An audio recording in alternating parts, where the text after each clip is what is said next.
Bonjour et bienvenue dans notre vidéo. Aujourd'hui, nous allons vous présenter la réalisation de cette TP dont le but est de s'initier à l'utilisation d'une carte électronique programmable. Dans notre cas, on a choisi la carte Arduino. TP1, faire clignoter une LED. Dans ce TP, on aura besoin de deux composants, une LED et une résistance qui seront montées en série. On vous laisse avec une démonstration pratique accompagnée du code. TP2, feu de circulation à deux voies. Les composants nécessaires pour réaliser ce TP sont 6 LED et 6 résistances. Voici le programme ainsi qu'une réalisation pratique du TP. Nous avons réalisé ce code selon ce cahier des charges. En ajustant les temps de délai entre chaque LED, on peut ainsi contrôler la circulation, quelle que soit l'intensité du trafic. TP3, minuterie d'escalier. Voici les composants nécessaires, une LED, un bouton poussoir et une résistance. Dans le programme, nous avons utilisé l'instruction conditionnelle if pour que l'état de la LED dépend de l'état du bouton poussoir.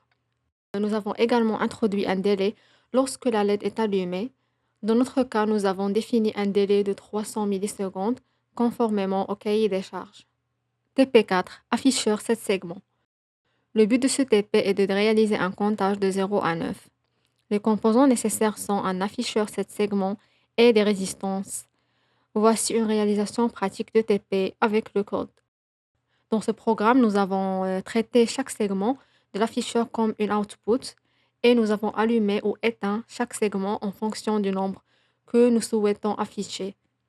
Il est aussi important de vérifier si votre afficheur est à cathode commune ou anode commune.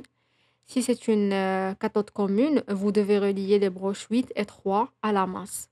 Pour une anode commune, reliez-les à 5 volts. TP5, affichage de la température. Nous allons utiliser le capteur de température LM35 pour mesurer la température en temps réel.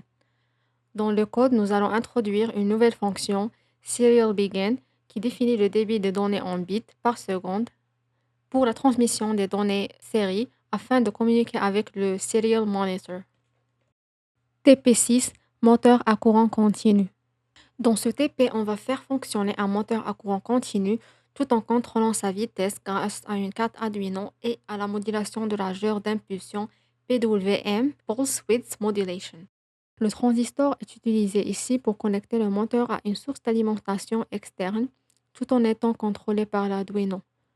Lorsque le signal PWM est appliqué à la base du transistor via une résistance, celui-ci fonctionne comme un interrupteur rapide, activant et désactivant l'alimentation du moteur au rythme du PWM. Le transistor également amplifie le signal de l'Arduino pour fournir le courant suffisant au moteur. La diode ici est placée en parallèle avec le moteur pour protéger le circuit contre les surtensions. Je vous laisse avec une simulation des TP et le code. Dans le code, on a 3 modes de vitesse pour le moteur, 40%, 70% et 100%. TP7, servomoteur. Dans ce TP, nous allons utiliser un potentiomètre pour contrôler la rotation du servomoteur de 0 à 180 degrés. Le potentiomètre envoie une tension analogique à l'Arduino via l'une des 5 entrées analogiques dans la carte. Cette tension est convertie en un angle grâce à la fonction map dans le code. L'angle est transmis au cerveau via un signal PWM généré par la bibliothèque cerveau.h. Le cerveau ajuste sa position en fonction du signal reçu. Et voilà, on est arrivé à la fin de notre vidéo et merci pour votre attention.